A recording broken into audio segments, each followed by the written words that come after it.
Assalamualaikum warahmatullahi wabarakatuh. Halo semuanya, kembali lagi dengan saya Ulia. Pada sesi kali ini, saya akan bahas mengenai konsep dasar statistika. Pada slide ini ya, kita bisa melihat keempat gambar ini merupakan data statistik yang disajikan dalam berbagai bentuk grafik. Ada yang disajikan dalam grafik batang, ada yang disajikan dalam grafik garis, infografis, dan grafik peta. Nah, statistik maupun statistika tentunya sering dijumpai dan digunakan pada saat menuliskan laporan penelitian atau membuat hasil pengolahan data. Kedua kata ini memiliki keterkaitan dan sering digunakan dalam penyelesaian masalah, terutama yang berkaitan dengan data.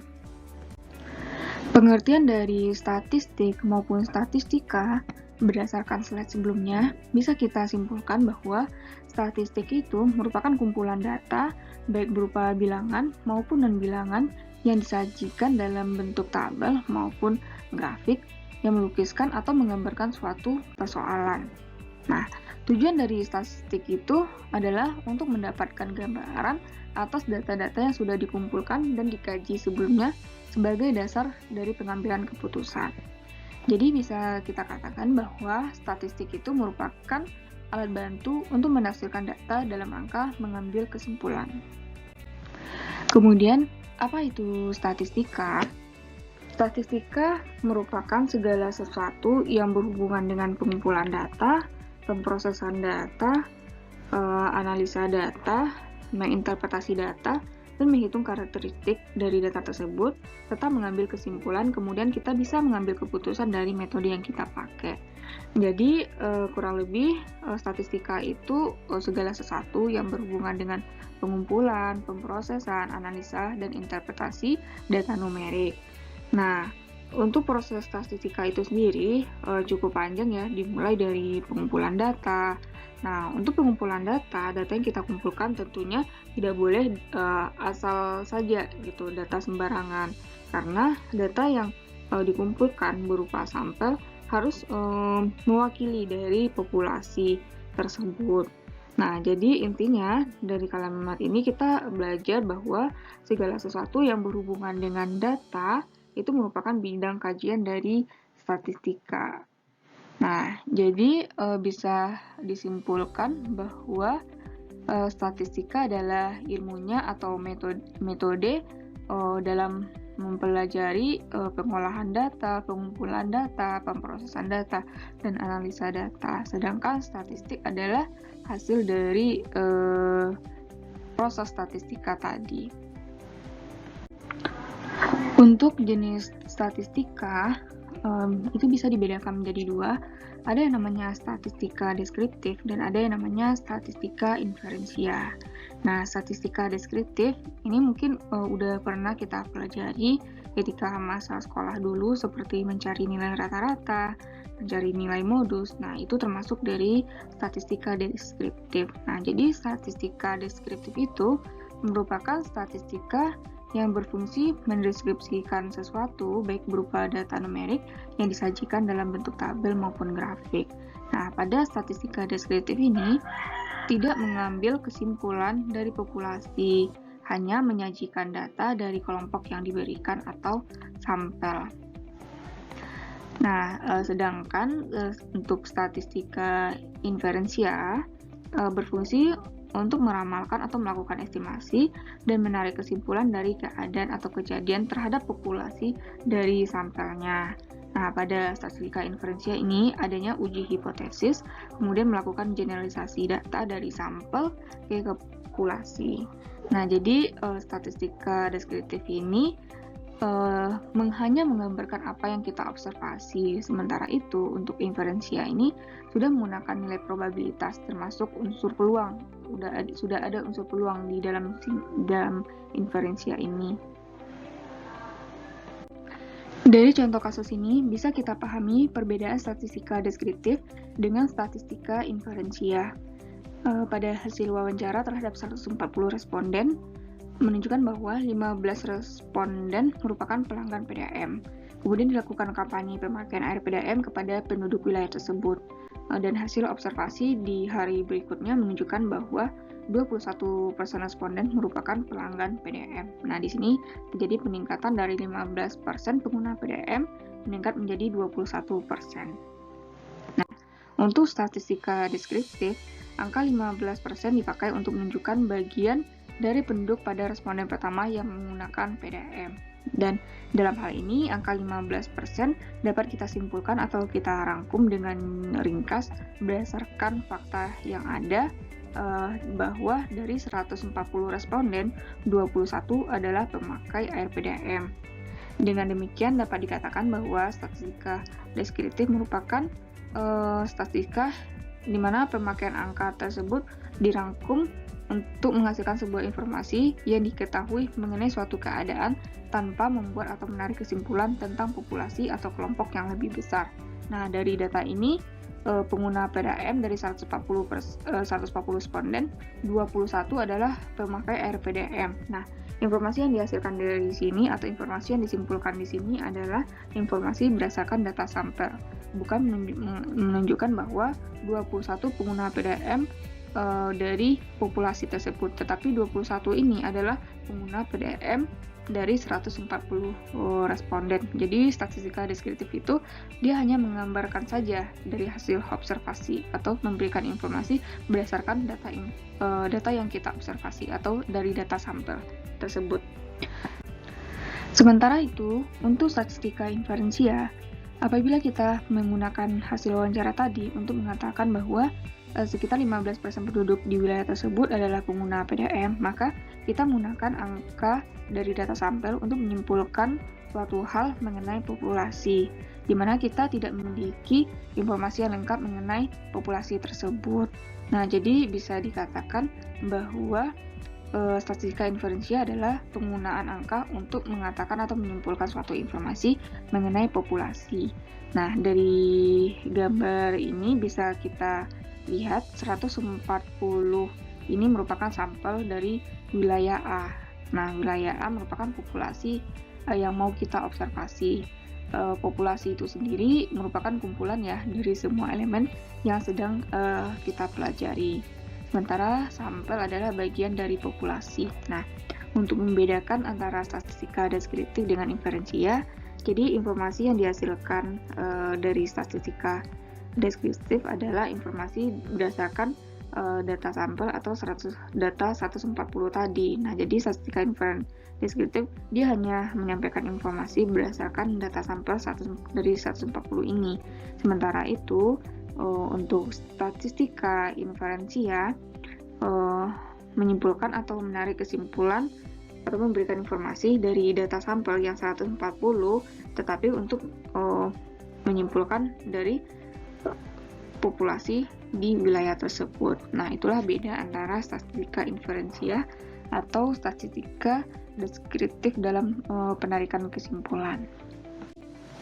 Dalam statistik, data merupakan sesuatu yang sangat penting ya, yang harus ada karena merupakan pendukung dalam menentukan atau mengambil kesimpulan. Data berdasarkan sifatnya itu bisa dibedakan menjadi dua, ada yang namanya data kualitatif, kemudian ada yang namanya data kuantitatif. Untuk data kuantitatif sendiri dibagi menjadi dua, ada yang namanya data diskrit, kemudian ada yang namanya data kontinum. Sementara itu, berdasarkan tingkat kompleksitasnya atau berdasarkan skala pengukuran, data itu bisa dikategorikan menjadi 4. Ada yang namanya data nominal, kemudian ada yang namanya data ordinal, data interval, kemudian data rasio. Dan data ini bisa kita katakan baik jika memenuhi unsur objektif, kemudian relevan, representatif, dan tepat waktu. Untuk data kualitatif, yaitu merupakan data non-angka atau data verbal ya, bisa berbentuk kalimat maupun kata atau gambar. Yang pastinya data kualitatif ini merupakan data yang tidak berbentuk angka, dan data kualitatif ini juga bersifat kategorikal. Nah, contoh dari data kualitatif misalnya seorang mahasiswa memberikan penilaian terhadap cara mengajar dosennya, dan penilaian tersebut dikategorikan puas, ragu-ragu, dan tidak puas. Nah, ini contoh ya dari bentuk data kualitatif. Kemudian apa itu data kuantitatif? Data kuantitatif merupakan data yang berupa angka. Tadi data kualitatif data yang berupa non-angka, sedangkan data kuantitatif merupakan data yang berupa angka. Untuk data kuantitatif sendiri, itu dibedakan menjadi dua, ada yang namanya data diskrit, kemudian ada yang namanya data kontinu. Data diskrit ini merupakan data yang diperoleh dari hasil menghitung atau membilang, tapi bukan mengukur. Dan data diskrit ini besarannya tidak dapat menempati semua nilai yang ada di antara dua titik. Nah, di sini maksudnya data diskrit itu tidak ditempatkan untuk bilangan rasional maupun bilangan desimal. Nah, contohnya dari data diskrit ini, misalnya jumlah meja ada 20, kemudian jumlah orang ada 12, kemudian ada 30 buah bangunan. Nah, itu beberapa contoh dari data diskrit. Kemudian, untuk data kontinu merupakan data yang dihasilkan dari hasil pengukuran. Data diskrit tadi diperoleh dari hasil penjumlahan, untuk kontinu itu diperoleh dari hasil pengukuran. Dan data kontinu bisa berupa bilangan bulat, rasional, maupun desimal. Sementara itu, tadi data diskrit dia tidak bisa ditempati oleh bilangan desimal. Tetapi untuk data kontinu bisa ditempati atau digunakan oleh bilangan bulat, rasional, maupun desimal. Contohnya dari data kontinu, misalnya tinggi badan seseorang, nah seperti 165 cm, 150, atau 130 cm, itu merupakan salah satu dari bentuk data kontinu. Kemudian contoh lainnya adalah luas daerah A sebesar 425,7 km, kemudian kecepatan mobil 60 km per jam, atau ada data skor tes. Itu beberapa contoh dari data kontinu. Kemudian jenis data berdasarkan skala pengukurannya. Nah, pengukuran di sini dapat definisikan sebagai suatu proses sistematik dalam menilai dan membedakan suatu objek yang diukur. Ketidaksesuaian antara skala pengukuran dengan operasi statistik yang digunakan tentunya akan menghasilkan kesimpulan yang tidak tepat atau relevan. Nah, dalam konteks analisa statistik terdapat 4 tipe pengukuran atau skala pengukuran yang digunakan. Dan 4 tipe pengukuran atau skala pengukuran yang digunakan itu bersifat hierarki atau gradual. Skala di bawahnya meliputi karakteristik-karakteristik di atasnya.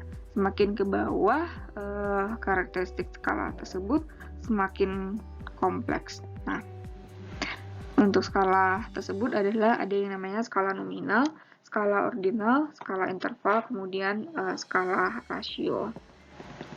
Skala ini berfungsi untuk menentukan analisa statistik tadi ya yang digunakan dalam mengolah data sehingga menghasilkan informasi yang bermakna. Nah, pemahaman terhadap sifat skala pengukuran ini tentunya penting ya dalam rangka analisa dan dalam menginterpretasikan data karena mempunyai kaitan yang sangat erat dengan ketepatan dan menggunakan metode statistika yang digunakan.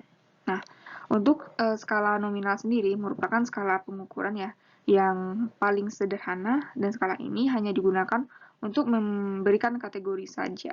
Misalnya digunakan untuk memberikan label, simbol, atau lambang, atau nama pada sebuah kategori sehingga akan mempermudah dalam pengelompokan data menurut kategorinya. Nah, contoh dari skala nominal ini misalnya jenis kelamin ya. Jenis kelamin kan dibedakan dua ya. Ada jenis kelamin laki-laki dan ada jenis kelamin perempuan. Nah, kemudian pada skala nominal, kita memberikan angka 1 ya, angka 1 untuk jenis kelamin laki-laki, kemudian angka 2 untuk jenis kelamin perempuan. Nah, simbol atau angka di sini hanya sekedar membedakan saja, tidak menunjukkan bahwa angka 2 lebih besar dibandingkan angka 1, begitu juga sebaliknya. Nah, sementara itu, untuk skala ordinal merupakan skala pengukuran yang menyatakan peringkat atau tingkatan dan jarak atau interval antar tingkatan. Dan pada skala ordinal ini memiliki tingkatan yang lebih tinggi ya daripada skala nominal tadi. Karena skala ini tidak hanya menunjukkan kategori saja, tetapi sudah menunjukkan peringkat. Nah, di dalam skala ordinal, objek atau kategorinya disusun berdasarkan urutan tingkatannya, dari tingkat terendah ke tingkat tertinggi, atau sebaliknya. Contohnya, dalam memberikan ya nilai mutu ya pada perkuliahan. Misalnya ada nilai A, B, C, D, dan E. Nah, pada nilai ini menunjukkan tingkatan bahwa nilai A lebih besar dari B, dan seterusnya. Begitu juga ya. Nah, kemudian untuk skala interval merupakan skala pengukuran yang bisa digunakan untuk menyatakan peringkat untuk antar tingkatan, dan jarak atau interval pada antar tingkatan pun sudah jelas, hanya saja tidak memiliki nilai non mutlak. Nah, skala interval ini dia memiliki ya semua kategori yang ada di skala ordinal, kemudian di skala nominal, yaitu sudah sudah memiliki kategori, kemudian sudah ada tingkatan. Kemudian karakteristik berikutnya adalah adanya jarak yang sudah ada jarak ya antar skala yang digunakan, sudah ada jarak yang jelas. Tetapi pada skala interval dia tidak memiliki nilai non mutlak. Dan besar interval atau skala jarak satu data dengan data yang lain memiliki bobot nilai yang sama. Nah, pada skala interval sudah memiliki bobot nilai yang sama ya antara jarak yang satu dengan jarak data yang berikutnya. Contoh skala interval yang paling umum ya yang digunakan adalah pada suhu. Misalnya suatu ruangan ya memiliki suhu 0 derajat Celcius. Nah, ini bukan berarti bahwa ruangan tersebut tidak ada suhu, karena pada skala interval nilai 0 bukanlah nilai mutlak. Nah, sementara itu pada skala rasio adalah tingkatan ya skala pengukuran yang paling tinggi ya, yang paling kompleks. Nah, pada skala rasio sudah memiliki nilai non mutlak. Pada interval tadi kan tidak memiliki nilai mutlak ya. Nah, sementara itu pada skala rasio dia sudah memiliki nilai mutlak. Nah, pada skala rasio ini data yang ada itu bisa dirasiokan. Nah, jadi begitu perbedaan dari keempat skala yang ada tadi. Untuk sumber data, ada yang bersumber dari data primer, kemudian ada yang bersumber dari data sekunder. Data primer merupakan sumber data yang didapatkan secara langsung pada saat penelitian. Sedangkan untuk data sekunder merupakan data yang digunakan hanya sebagai pendukung ya dari data primer. Nah, contoh dari sumber data primer ini misalnya wawancara langsung maupun tidak langsung, atau menyebarkan kuesioner maupun angket. Sementara itu untuk data sekunder bisa kita dapatkan dari lembaga atau organisasi bank lainnya seperti Bank Indonesia atau BPS. Tentunya data yang kita olah tadi perlu kita sajikan atau kita visualisasikan ya sedemikian rupa sehingga bisa dibaca dengan jelas dan mudah. Nah, salah satu cara penyajian data ya bisa disajikan dengan dalam bentuk tabel maupun grafik. Untuk penyajian data dengan tabel itu ada yang namanya tabel satu arah, tabel 2 arah, tabel 3 arah, kemudian tabel kontingensi. Untuk tabel satu arah yaitu tabel yang hanya terdiri atas satu karakteristik atau kategori data. Dan tabel ini merupakan bentuk tabel yang paling sederhana. Nah, pada contoh ini bisa kita lihat hanya satu karakteristik atau satu kategori, yaitu merek. Kemudian untuk tabel 2 arah itu tabel yang menunjukkan hubungan dua kategori atau karakteristik yang berbeda-beda. Nah, di sini pada contoh ini bisa kita lihat ada dua kategori ya, yaitu jurusan kemudian jenis kelamin. Untuk tabel 3 arah itu tabel yang disajikan dengan 3 karakteristik atau kategori data. Nah, di sini ada 3 kategori data yaitu kelompok umur, kemudian ada jenis kelamin dan tahun. Dan untuk tabel kontingensi yaitu tabel yang punya ciri khusus yang menyajikan data yang terdiri atas dua faktor atau dua variabel. Yang faktor yang satu terdiri dari B kategori dan yang lainnya terdiri dari K kategori. Dan tabel kontingensi ini berukuran B kali K, dengan B menyatakan baris dan K menyatakan kolom. Pada contoh ini bisa kita lihat untuk kategori baris yaitu jenis kelamin. Kemudian untuk kategori kolom yaitu tingkat pendidikan, ada SD, SMP, kemudian ada SMA. Untuk penyajian data dengan grafik itu bisa disajikan ya berbagai macam grafik. Ada namanya grafik garis, kemudian ada grafik batang, ada dalam bentuk pie chart, kemudian disajikan dalam bentuk piktogram, kemudian ada yang disajikan dalam bentuk kartogram.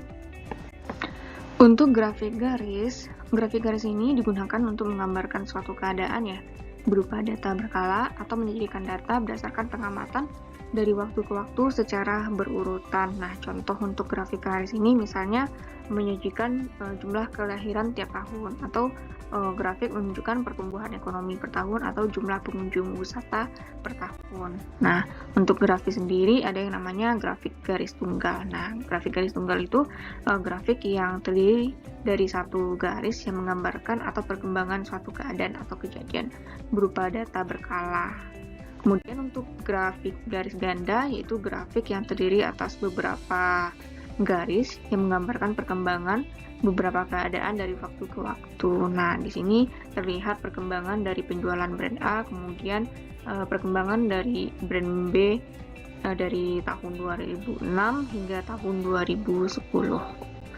Kemudian untuk grafik batang digunakan untuk menggambarkan perkembangan data dari satu objek tertentu atau perbandingan individu dalam satu kelompok. Nah, contoh untuk grafik batang misalnya menunjukkan perkembangan atau perbandingan dari lulusan SMA 10 ya, dari tahun 2001 hingga tahun 2004. Nah, di sini merupakan contoh dari bentuk grafik batang tunggal karena hanya ada satu objek. Kemudian untuk grafik batang ganda. Nah, ini adalah contoh dari grafik batang ganda membandingkan jumlah mahasiswa laki-laki dengan perempuan per jurusan. Kemudian untuk grafik lingkaran atau pie chart, ini grafik lingkaran biasanya digunakan untuk menyajikan data dalam bentuk persentase. Kemudian ada yang namanya grafik gambar atau piktogram. Nah, grafik ini disajikan dalam bentuk gambar untuk mewakili benda yang menampilkan banyak benda yang sesungguhnya.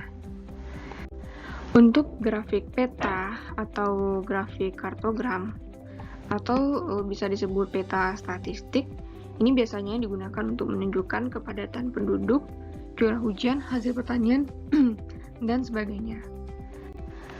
Untuk diagram pencar atau scatter plot, diagram ini biasanya digunakan untuk menunjukkan hubungan atau korelasi antara variabel. Pada gambar ini berarti di sini menunjukkan hubungan antara variabel 1 dengan variabel 2. Nah, demikian materi konsep dasar dari statistika pada sesi kali ini. Ditunggu untuk materi selanjutnya.